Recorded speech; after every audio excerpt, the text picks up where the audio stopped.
Ya, halo. Jumpa kembali dengan kita di acara Pemuritan Anak.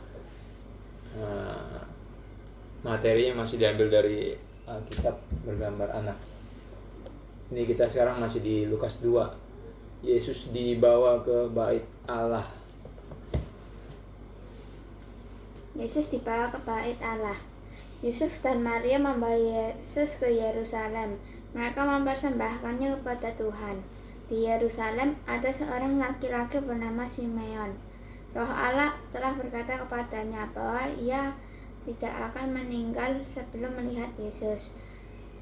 Roh Allah menyuruhnya pergi ke halaman bait Allah. Kemudian orang tua Yesus membawa bayi mereka masuk. Simeon menggendongnya dan memuji Allah.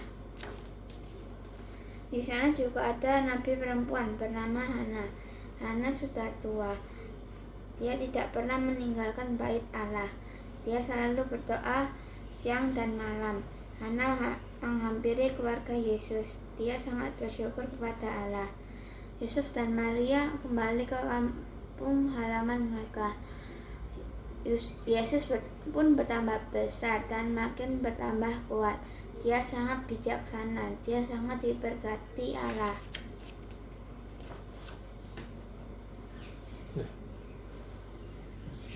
Seperti biasa, Injil adalah kabar baik. Apa kabar baiknya? Kabar baiknya adalah Allah turun ke bumi dalam rupa manusia yang bernama Yesus. Dia menjalani semua perintah Bapaknya di Perjanjian Lama dengan sempurna. Seharusnya kita manusia yang menaati perintah Allah. Dan pada akhirnya dia masuk ke Yerusalem. Dia ditangkap, dihina, dipukul, dan disalibkan. Seharusnya kita manusia yang dihukum, tetapi dia tanggung semuanya di pundaknya. Dia ditikam dan diremukkan oleh Bapaknya sendiri untuk memuaskan murka dan keadilan Bapaknya. Dia mati di kayu salib, dikuburkan 3 hari kemudian dia dibangkitkan sebagai tanda pembayarannya telah lunas dan nama baiknya telah dipulihkan, karena dia bukanlah seorang penjahat, melainkan anak Allah. Karena kebangkitan Yesus adalah lambang kemenangan bagi kita orang dosa. Jadi kita orang dosa supaya bertobat dan percaya Injil agar dapat diselamatkan dan dapat masuk ke surga dengan mengandalkan kebenaran Kristus. Oke. Masuk surga dengan mengandalkan ketaatan Yesus, kebenaran Yesus. Ya. Jadi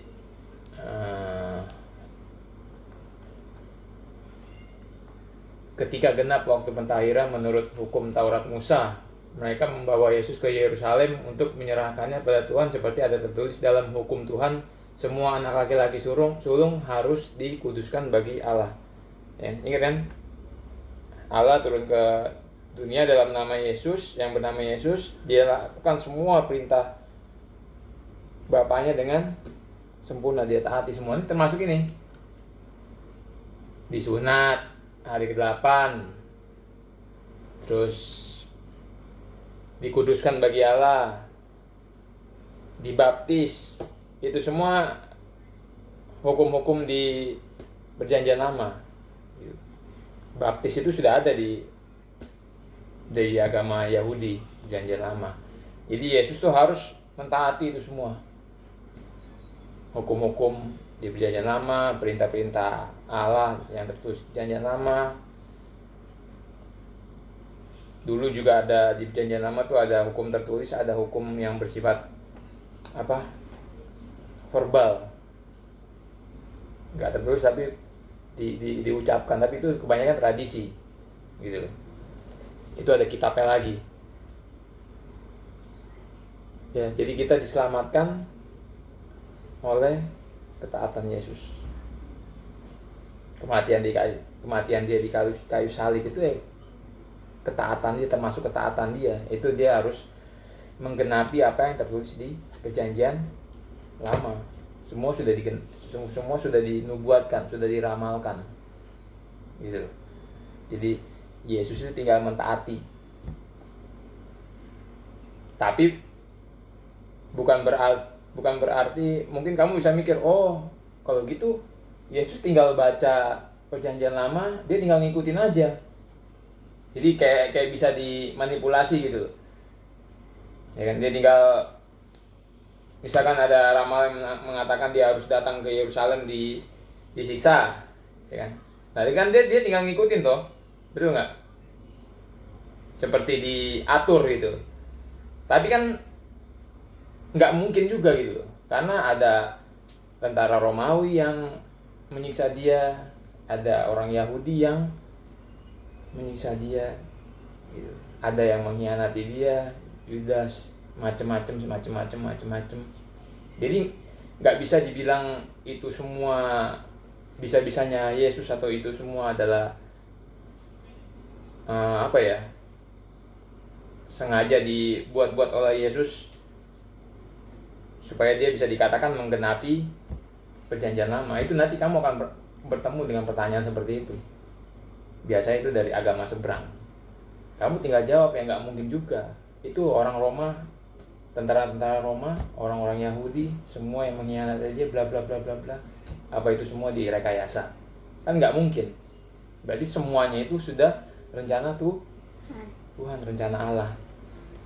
Ya. Terus dia ke bait Allah, ya, mempersembahkan korban menurut hukum Tuhan, sepasang burung tekukur dan 2 ekor anak burung merpati. Ini persembahan untuk orang, ini persembahan orang miskin nih. Kalau orang yang berada itu biasanya kambing. Itu ada tertulis semua di perjanjian lama. Adalah di Yerusalem seorang bernama Simeon. Ia seorang yang benar dan saleh, yang menantikan penghiburan bagi Israel. Roh Kudus ada di atasnya. Kenapa Israel butuh penghiburan? Waktu itu Israel dijajah oleh Roma. Ya. Ingat, banyak orang membanggakan bangsa Israel. Padahal bangsa Israel itu contoh dari satu sekelompok bangsa, sekelompok orang. Di situ terdiri dari orang-orang yang ditentukan binasa dan orang-orang yang ditentukan selamat. Sama kayak kita di dalam gereja.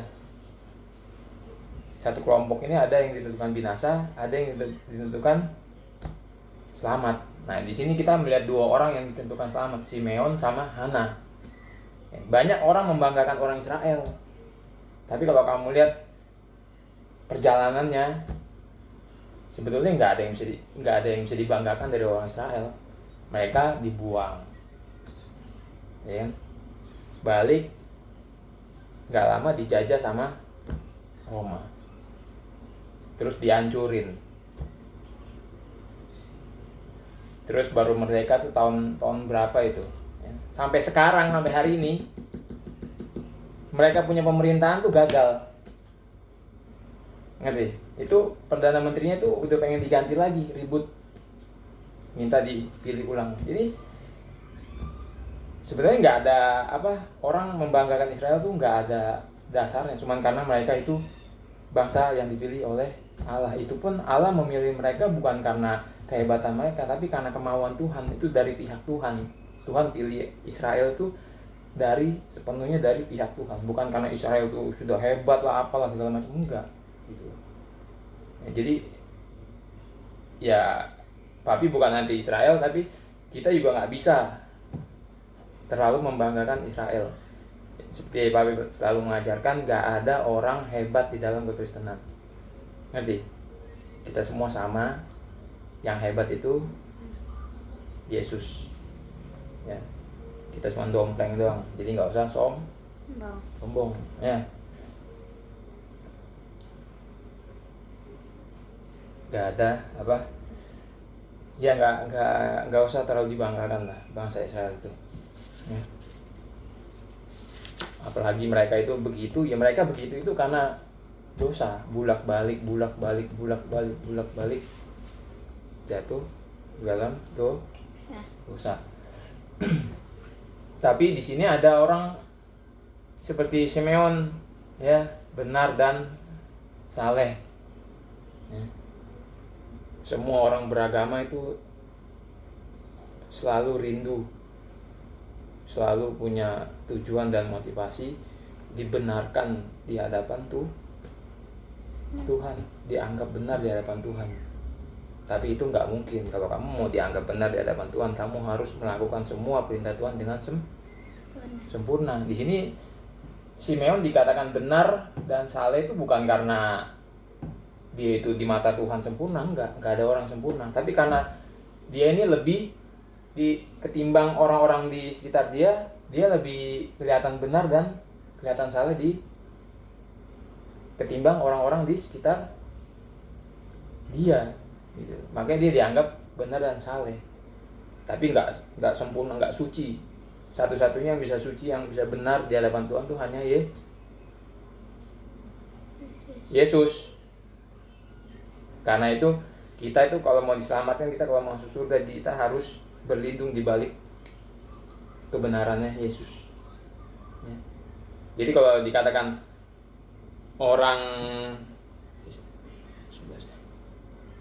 kita orang Kristen dibenarkan oleh darah Yesus misalkan, itu bukannya kita yang dibenarkan. Kalau kita dibenarkan, artinya kita sudah nggak melakukan dosa lagi sedikit pun, kita sudah jadi orang sempurna. Itu nggak mungkin toh, itu nggak. Artinya dibenarkan itu seperti apa ya? Seperti sesuatu yang diterapkan ke kita gitu. Jadi ketika kita dibenarkan itu, kita dianggap benar karena Bapa itu melihat kebenaran Yesus. Ya. Ngerti nggak kamu? Mungkin kamu sekarang nggak ngerti, nanti kita akan pulang terus ya. Ini pelajaran ini nggak pernah kamu dapat, apalagi di gereja karismatik. Seumur hidup nggak pernah kamu dapat. Mereka menganggap dirinya mereka yang benar, maka mereka menganggap Tuhan tergila-gila pada mereka. Padahal enggak, kita itu dibenarkan karena kita berlindung di balik ketaatan Yesus. Ketaatan Yesus itu semua yang menyelamatkan kita. Penyalipan dia, ketaatan dia firman Tuhan, sampai penyalipan, sampai kebangkitan. Itu semua kebenarannya Yesus. Ketaatannya Yesus. Dia dibangkitkan sebagai tanda bahwa pembayaran dosa yang dilakukan sudah diterima dengan sempurna. Itu kenapa dia bisa begitu? Karena ketaatan dia, karena dia bisa taat sempurna. Coba kalau dia semuanya dosa titik saja, nggak mungkin dia bangkitkan. Walaupun dia dibangkitkan, dia paling masih cuma bisa menebus dosanya sendiri, menebus dirinya sendiri, nggak bisa menebus orang lain, jiwa-jiwa yang lain. Gitu, ngerti? Dibenarkan, ngerti? Nanti kita akan ulang terus. Ya, semua agama, semua orang beragama itu fokusnya ingin dibenarkan di hadapan Tuhan. Tapi agama lain itu dibenarkan dengan mengandalkan ketaatan sendiri, mengandalkan perbuatannya dia. Tapi itu nggak mungkin. Kalau Kristen, kita ini dibenarkan dengan mengandalkan ketaatan karena nggak mungkin kita mengandalkan ketaatan kita sendiri, sudah nggak mungkin kita bisa dibenarkan di hadapan Tuhan. Ya, dia menantikan penghiburan bagi Israel. Karena Israel kan dijajah. Dan kepadanya telah dinyatakan oleh Roh Kudus bahwa ia tidak akan mati sebelum ia melihat Mesias, dia yang diurapi Tuhan. Mesias itu banyak dulu di Perjanjian Lama. Mesias itu artinya orang yang diurapi Tuhan. Dulu biasa raja, imam, nabi, orang-orang tertentu top. Banyak, tapi Mesias yang dijanjikan, juru selamat yang dijanjikan itu cuma satu. Yang dijanjikan di Kejadian 3 ayat 15 itu cuma satu, yaitu Yesus. Ini yang dinantikan oleh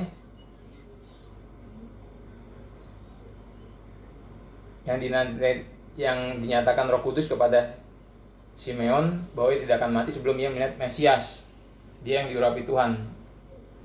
Ia datang ke bait Allah oleh Roh Kudus ketika Yesus anak itu dibawa masuk oleh orang tuanya untuk melakukan kepadanya apa yang ditentukan hukum.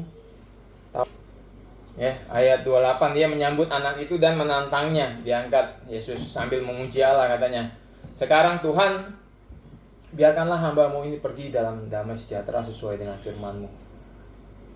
Simeon habis melihat Yesus, dia siap mati. Bandingkan dengan orang Kristen sekarang, nggak ada yang siap mati, malah takut mati. Kita aja orang Kristen itu kalau sudah ketemu Yesus musuhnya, manusia itu kalau sudah ketemu Yesus musuhnya nggak takut mati lagi. Itu kayak Simeon, ya. Sebab mataku telah melihat keselamatan yang dari padamu. Kenapa Simeon bisa tahu Yesus ini keselamatan, juru selamat? Ya dari perjanjian lama. Dasarnya ada di perjanjian lama. Banyak kalau kamu baca di perjanjian lama, dasarnya ada Yesus itu. Ya. Jadi Simeon ini beriman juga bukan iman buta, bukan iman sembarangan. Imannya berdasarkan firman Tuhan, ya. Iman timbul dari pendengaran akan firman Kristus, firman Tuhan. Yang telah engkau sediakan di hadapan segala bangsa. Jadi keselamatan itu untuk segala bangsa, bukan hanya untuk Israel. Memang awalnya Israel itu bangsa pilihan, tapi karena dia tidak menerima Yesus, bangsa pilihan itu dialihkan ke gereja. Sekarang orang Israel yang percaya Yesus, dia namanya gereja, dinamakan gereja. Makanya di Israel itu ada yang namanya sisa-sisa Israel, remnant, sisa-sisa Israel. Jadi itu orang-orang Israel yang bakal percaya tapi sampai sekarang belum percaya gitu. Nanti suatu hari dia akan percaya. Itu namanya sisa-sisa Israel. Tapi kalau di gereja itu nggak ada yang namanya sisa-sisa gereja. Ngerti? Jadi gereja itu semua yang mestinya orang percaya. Makanya sekarang orang yang percaya Yesus itu namanya gereja, gitu, ya, nanti ya. Nanti di dalam gereja, ya, ini gereja dalam arti sekelompok orang. Ada orang yang di dalam gereja itu ada orang-orang yang ditentukan binasa, ada orang-orang yang ditentukan selamat, sama seperti bangsa Israel. Ya. Disediakan di hadapan segala bangsa. Kemarin Papi pernah ngomong kan, bahwa nama Tuhan tuh pasti akan dibesarkan di antara bangsa. Keselamatan tuh pasti akan sampai kepada bangsa-bangsa. Injil tuh pasti akan sampai kepada bangsa. Jadi kalau kita tahu ini sudah pasti, hukumnya sudah pasti karena sudah ada janji Allah. Kalau kita sudah tahu ini, mestinya kita secara tanggung jawab sebagai manusia yang tahu, mestinya kita mengambil kesempatan ini, ikut ambil bagian dalam perluasan kerajaan Allah. Ya kita nggak usah melakukan hal-hal hebat, dari hal-hal sederhana. Ya nanti kita lihat contohnya. Apa sih hal-hal sederhana itu? Ya, yaitu terang yang menjadi penyataan bagi bangsa-bangsa lain, kan? Ditegaskan lagi, bangsa-bangsa lain, dan menjadi kemuliaan bagi umatmu Israel, karena awal dari Israel. Ya, Bapak dan ibunya Yesus heran dengan segala apa yang dikatakan tentang dia. Lalu Simeon memberkati mereka dan berkata pada Maria ibu anak itu, sesungguhnya anak ini ditentukan untuk menjatuhkan atau membangkitkan banyak orang di Israel, dan untuk menjadi suatu tanda yang menimbulkan perbantahan. Jadi ada orang-orang yang gak percaya dijatuhkan, orang-orang yang percaya dibangkitkan, menimbulkan perbantahan. Jadi Yesus ini menimbulkan perbantahan. Gara-gara dia tuh banyak orang ribut, karena ributnya karena satu percaya, satu nggak percaya, jadi ribut. Ya. Dan suatu pedang akan menembus jiwamu sendiri. Dia ngomong sama Maria, satu pedang akan menembus jiwamu sendiri supaya menjadi nyata pikiran hati banyak orang. Jadi walaupun Maria ya melahirkan, mengandung seorang Mesias, tapi hidupnya itu nggak enak. Dikatakan ada suatu pedang akan menembus jiwamu. Ini suatu peristiwa yang sangat menyakitkan Maria. Ini nanti terjadi dalam penyalipan Yesus. Ngerti nggak? Jadi kalau kamu jadi orang Kristen, ada yang ngomong, oh jadi Kristen tuh enak, mukjizat terus, doa selalu jawab, itu bohong. Apalagi kalau sekarang banyak pendeta ngajarin terobosan keuangan lah, kesehatan lah, mukjizat lah. Itu mereka semua pembual. Lihat aja nih, mamanya Yesus, ya, hidupnya enak nggak? Enggak, susah. Terus dikatakan ada suatu pedang akan menembus jiwamu sendiri. Jadi suatu kebalikan dengan berita-berita yang disampaikan oleh pemberita-pemberita di zaman sekarang. Ya, ingat. Di situ ada Hana, seorang nabi perempuan. Ya, satu lagi nih, si Hana. Ia sangat lanjut umurnya, sudah kawin, yang hidup 7 tahun namanya bersama suaminya.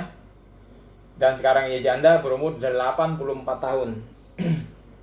Dia tidak pernah meninggalkan bait Allah, siang malam beribadah dengan berpuasa dan berdoa. Dan pada ketika itu juga datanglah ke situ dan mengucap syukur kepada Allah dan berbicara tentang anak itu kepada semua orang yang menantikan kelepasan untuk Yerusalem.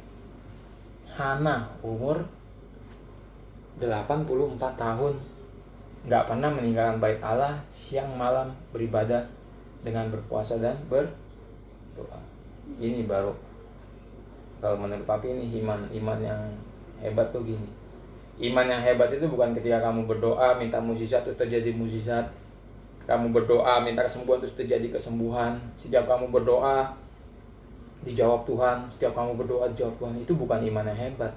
Kalau kamu bisa ngikut Tuhan karena doa-doa kamu dijawab, kamu setiap hari lihat mukjizat, ya kan, kamu minta apa Tuhan kasih, itu bukan tanda dari iman yang hebat, kayak ngerti?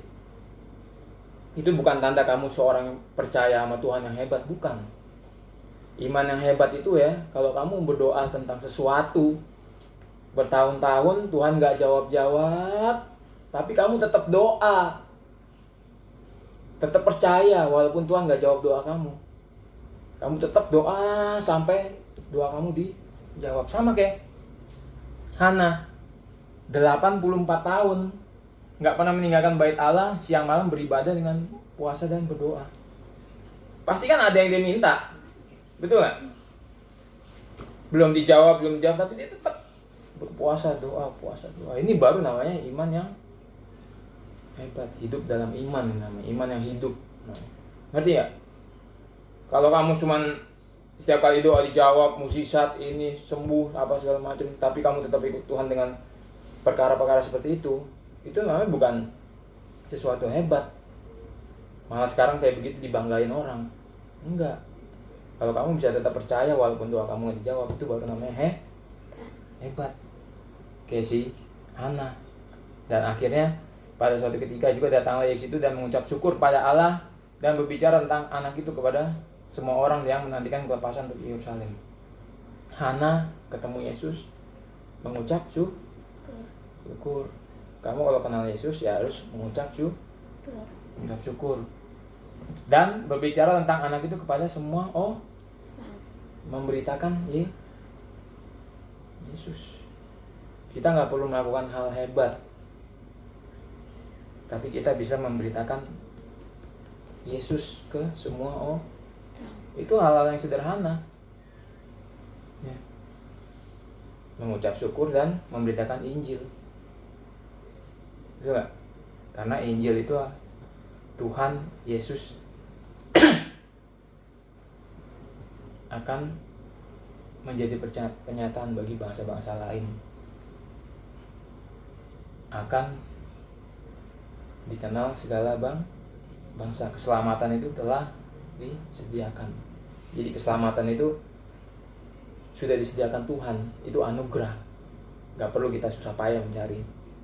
Itu sudah disediakan Tuhan. Tuh ayatnya nanti ada di Efesus 2 ayat 89, Roma 3 23 sampai 24, ya. Dan setelah selesai semua yang harus dilakukan menurut hukum Tuhan, kembali mereka ke kota kediamannya, yaitu kota Nazaret di Galilea. Anak itu bertambah besar dan menjadi kuat, penuh hikmat dan kasih karunia Allah ada padanya. Tradisi Yahudi itu mereka kalau punya anak dari umur berapa sampai umur berapa itu pasti dibawa pulang, diajar oleh orang tuanya sendiri. Itu menurut perintah Tuhan, ajarkanlah anakmu berulang-ulang kali. Sama seperti yang kita lakukan sekarang ini. Kita belajar diulang-ulang. Nanti sampai umur tertentu baru mereka akan ada tradisi Yahudi itu namanya apa? Menjadi anak hukum kalau nggak salah. Ya.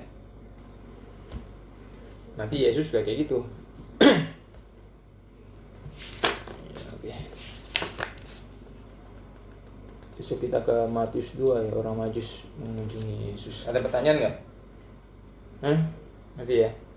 Oke, sampai jumpa.